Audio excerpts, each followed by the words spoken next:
Numa manhã tranquila que começou como qualquer outra, um tremor subterrâneo chamou a atenção das equipes de construção perto do Vale do Cédron. Minutos depois, eles foram instruídos a pararem. Uma comitiva segura se aproximou do local, não com tanques, mas com rolos da Torá.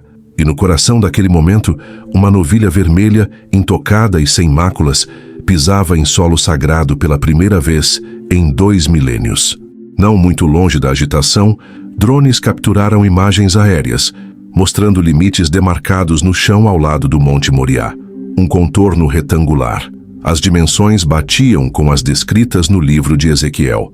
Não era mais teoria, nem rumor. Os planos para reconstruir o terceiro templo estavam em andamento. Sacerdotes da tribo de Levi surgiram, vestidos com trajes que não eram vistos desde a destruição do segundo templo. Um deles segurava um frasco antigo na mão, contendo óleo puro preservado para a unção. Outro tinha plantas, não em papel, mas gravadas em ouro. E então um sussurro percorreu a multidão. A novilha foi aprovada. A fundação será lançada antes que o verão termine. Enquanto a poeira subia do vale e orações ascendiam aos céus, uma pergunta pairava na mente de observadores em todo o mundo. Teriam os preparativos finais para o terceiro templo acabado de começar, bem debaixo dos nossos pés? Por décadas, o Instituto do Templo operou discretamente, muitas vezes sendo considerado apenas simbólico ou excêntrico. Mas, sob sua modesta fachada em Jerusalém, artesãos forjavam instrumentos sagrados com precisão obsessiva, plantas baseadas na visão de Ezequiel, altares esculpidos em calcário, harpas afinadas em escalas antigas. Nada era deixado ao acaso. Eles não estavam se preparando para um museu. Eles estavam se preparando para um momento. E esse momento agora parece iminente. Em 2022, 5 novilhas vermelhas chegaram a Israel vindas do Texas. Cada uma era uma anomalia genética, de cor impecável, nunca usada para trabalho e guardada sob supervisão rabínica. Por 3 anos, foram criadas em silêncio, protegidas de qualquer mácula, inspecionadas diariamente sob a luz do sol e com lentes de aumento. Agora, em meados de 2025, pelo menos uma delas continua pura. Esse único animal poderia dar início aos ritos de purificação descritos em Números 19. Sem ele, os sacerdotes não podem servir, o templo não pode operar, mas com ele tudo muda. Imagens de satélite divulgadas por analistas de código aberto revelaram escavações retangulares nos arredores do Monte do Templo. Pesquisadores independentes da Universidade de Tel Aviv confirmaram que o solo está sendo testado para a adequação sacrificial, comparando as cinzas e os procedimentos de purificação em nível molecular. No cenário internacional, Israel não nega nada, mas confirma ainda menos. A frase, de acordo com a profecia, foi usada uma única vez durante uma reunião fechada no Knesset. Desde então, silêncio. No entanto, fontes próximas ao Sinédrio confirmam que os ensaios cerimoniais já começaram. Do outro lado do Mediterrâneo, rumores ecoam de facções opostas. O Irã chama de provocação. A Turquia alerta para uma guerra espiritual irreversível. E mesmo assim, em silêncio, os preparativos avançam. A questão agora não é se o terceiro templo está a caminho. É quanto tempo falta para a primeira pedra ser colocada. Não é apenas uma vaca. Não é apenas vermelha. É uma criatura invocada das páginas da Escritura, viva em nossa era, mas ligada a rituais mais antigos que o próprio tabernáculo. A novilha vermelha é mencionada brevemente em Números 19. No entanto, sem ela, a sagrada engrenagem do templo não pode funcionar. É a chave que liberta a pureza, a cinza que une o mortal e o sagrado, o paradoxo do fogo e da purificação. Apenas 9 novilhas vermelhas foram consideradas válidas na tradição judaica, cada uma delas um presságio. A 10ª, segundo os escritos rabínicos, estará ligada aos dias do Messias. E agora, nós esperamos. Sob vigilância rigorosa em uma instalação secreta no norte de Israel, as novilhas vermelhas sobreviventes estão com quase 3 anos de idade, a idade exata exigida para o sacrifício. Seus pelos são penteados, contados, inspecionados. Não podem existir sequer 2 pelos não vermelhos. Se uma única mácula aparecer, a contagem regressiva recomeça. E, no entanto, uma delas permanece perfeita. Um conselho rabínico já ensaiou a purificação. A queima cerimonial deve ocorrer fora do monte do templo, com vista para Jerusalém.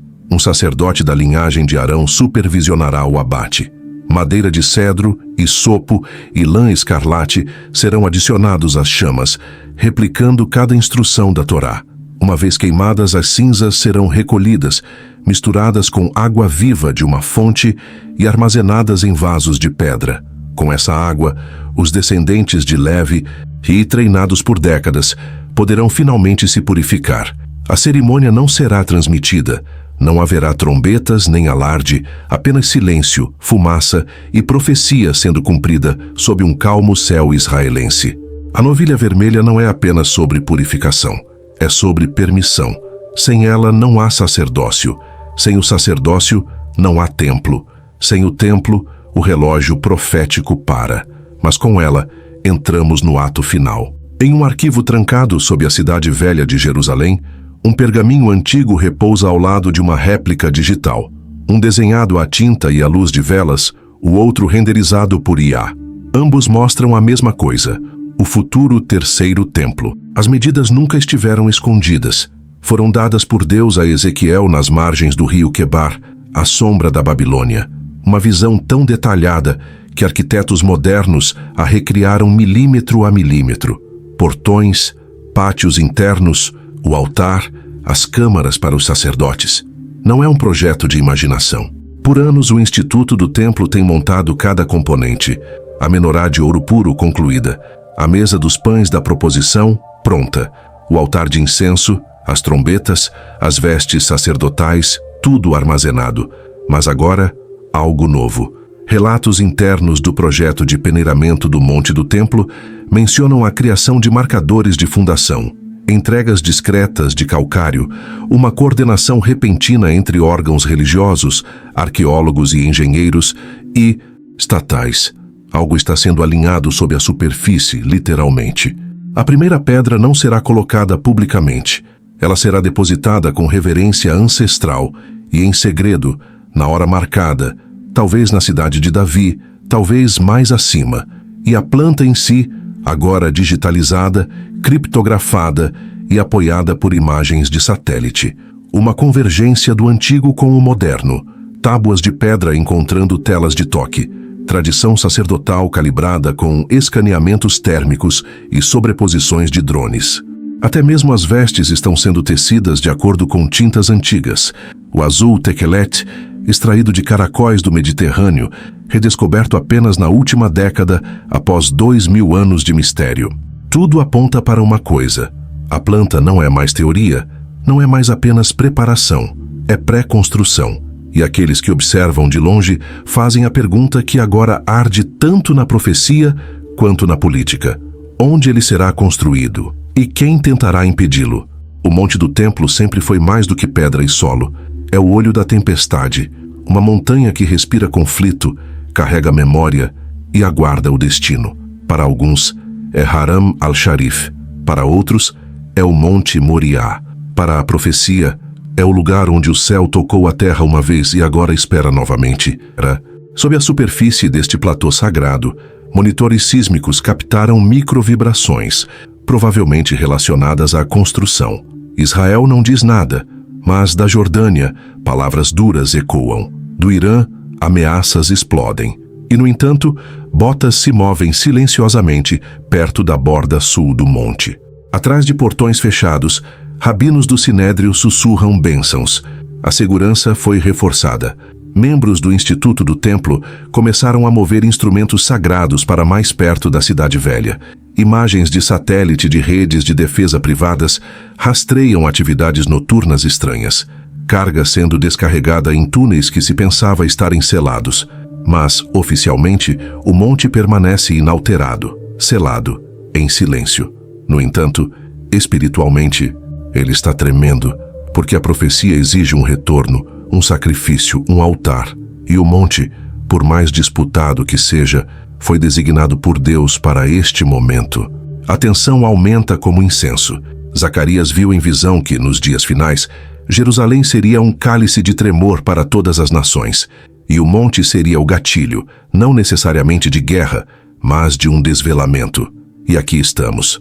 A novilha vermelha está pronta. A planta está alinhada. O monte está observando. E em algum lugar no silêncio, uma pergunta paira como fumaça ao vento. Quem cruzará o limiar primeiro? Os construtores ou os destruidores? Construir um templo em Jerusalém não é apenas erguer pedra sobre pedra. É incendiar o mundo. Há sussurros em círculos de inteligência, relatórios do Mossad, confissões de desertores de que o Irã está observando o monte do templo mais de perto do que os locais nucleares de Israel. Por quê? Porque o terceiro templo não é apenas uma estrutura, é um sinal de que o povo judeu está se preparando para restaurar algo antigo, algo sagrado, algo que despertaria a própria profecia. Para as nações que temem isso, não se trata de religião. Trata-se de poder, de controle, de quem pode definir o solo sagrado. E nessa tensão, um atrito sagrado se forma. De um lado, sacerdotes levitas preparando banhos rituais, novilhas vermelhas crescendo sob escrutínio aláquico, trombetas afinadas em frequências antigas. Do outro, drones circulando no céu, avisos emitidos no plenário da ONU, gritos de jihad ecoando de minaretes em Teherã e Damasco. As nações se enfurecem. E, no entanto, Jerusalém permanece. Mesmo assim, a visão de Ezequiel queima como fogo na mente dos observadores. Um templo que se ergue não de um acordo político, mas de um projeto divino. E aqui é onde o mistério se aprofunda. Dentro da rede de defesa tecnológica de Israel, simulações estão sendo executadas. O que acontece se houver um ataque de mísseis, um assassinato político, uma detonação criminosa, tudo por causa de uma pedra colocada cedo demais ou publicamente demais? O sagrado e o estratégico agora compartilham o mesmo espaço, e nenhum general, nenhum rabino, nenhum profeta sabe exatamente quando a linha será cruzada. Mas uma coisa é certa: quando o altar for ser construído, o mundo não permanecerá em silêncio. Dizem que o altar é o coração do templo, e agora ele tem um batimento cardíaco novamente, feito de pedras brutas de acordo com a Torá. Nenhuma ferramenta de ferro o tocou. Foi testado no deserto, construído uma vez à sombra do Negev, e agora armazenado discretamente em Jerusalém, esperando para ser erguido em seu devido lugar. Mas o altar não pode funcionar sem uma coisa: a purificação. E é aí que a novilha vermelha retorna. Das 5 novilhas vermelhas que vieram do Texas em 2022, pelo menos 2 já atingiram a idade de sacrifício. Puras, sem máculas, nunca atreladas a um jugo, nunca marcadas por cicatrizes, ainda vigiadas dia e noite, inspecionadas pelo impelo sob lupas rabínicas. Elas são mais do que gado. São os únicos vasos conhecidos capazes de produzir a cinza necessárias para santificar os sacerdotes e os vasos, exatamente como descrito em Números 19. Sem elas, nenhum ritual pode começar. Sem elas, o altar permanece dormente. Mas com elas, a porta se abre. Planos já estão em vigor para a cerimônia exata. Ela deve ocorrer no Monte das Oliveiras, de frente para o Monte do Templo. Um sacerdote deve estar ritualmente puro, algo que não acontece há mais de 2000 anos. Por isso, nos últimos 3 anos, um punhado de jovens Kohanim, descendentes de Arão, foram treinados, postos em quarentena e purificados, usando os padrões aláquicos mais meticulosos. A madeira foi reunida. A localização está segura. O momento se aproxima. E assim que as cinzas forem criadas, assim que a água da purificação for preparada, o primeiro sacerdote em 2 milênios poderá subir ao altar, não para realizar um sacrifício ainda, mas para reivindicar o lugar que Deus um dia chamou de sagrado. E então, como a profecia anuncia, algo antigo se agitará, porque nas Escrituras, sempre que o altar ganha vida, o céu responde. Mas o que ele responderá desta vez? Nem todas as batalhas são travadas com aço. Algumas são travadas em silêncio, sob a terra, em câmaras esquecidas, em pergaminhos mal conservados. E é aqui que a verdadeira guerra pelo terceiro templo se manifesta, porque por trás das manchetes, por trás das novilhas e altares e tensões geopolíticas, reside uma questão mais profunda. Algo já começou sob a superfície. Vazamentos recentes sugerem que escavações silenciosas estão acontecendo perto dos túneis do Muro das Lamentações, conduzidas à noite, longe da vista do público. Oficialmente, são melhorias de infraestrutura, mas fontes internas, anônimas, mas consistentes, falam de uma intenção mais profunda. Câmaras abobadadas sob o monte do templo podem ser mais do que apenas um espaço vazio. Podem ser o depósito para vasos sagrados. Podem ser o esconderijo de algo mais antigo. Alguns até sussurram, a Arca. Sim, a Arca da Aliança. Ezequiel 43 descreve o retorno da glória de Deus do leste, entrando no templo pelo portão que dá para o nascer do sol. Essa glória, alguns acreditam, já esteve ligada à Arca. E se o terceiro templo for para ser preenchido, novamente talvez a Arca, ou o que ela representa, precise retornar. Arqueólogos israelenses não falam abertamente, mas seus equipamentos falam. Scans de radar subterrâneo, sensores de perfuração no subsolo, movimentos de homens com túnicas sob andaimes que ninguém reclama. E quanto ao Instituto do Templo, eles pararam de negar. Agora, eles simplesmente dizem, quando o tempo chegar, será revelado. Não apenas uma estrutura, não apenas um sacerdócio, mas a presença. Porque o templo, em sua essência, nunca foi sobre ouro, paredes ou cerimônia. Sempre foi sobre comunhão. E se essa comunhão for restaurada, se a presença de Deus retornar ao monte, então o mundo como o conhecemos tremerá. Mas o mundo está pronto para essa presença novamente?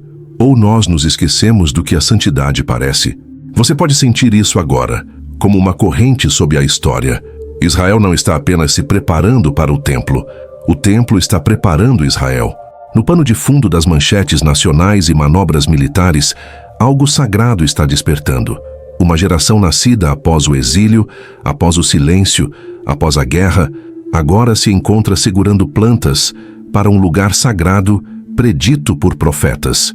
Jovens recitando os salmos de subida, mulheres tecendo vestes sacerdotais em oficinas secretas, crianças visitando o modelo do templo, não como turistas, mas como herdeiros. Isso não é apenas ritual, é lembrança, uma restauração de algo antigo, primordial e divino. É uma memória codificada nas escrituras e no sangue, estendendo-se do Sinai à Babilônia, do Gólgota a hoje, de Moisés ao Messias. E no centro de tudo, Jerusalém, ainda dividida, ainda tremendo, ainda sagrada. A visão do templo de Ezequiel, a desolação de Daniel, o aviso de Jesus de que um dia o lugar santo se ergueria novamente, e quando isso acontecesse, o relógio seria reiniciado. Mas o que acontece quando a profecia sai do pergaminho e caminha entre nós? O que acontece quando o sacerdote acende o fogo e o altar respira novamente? O que acontece quando a pedra é colocada?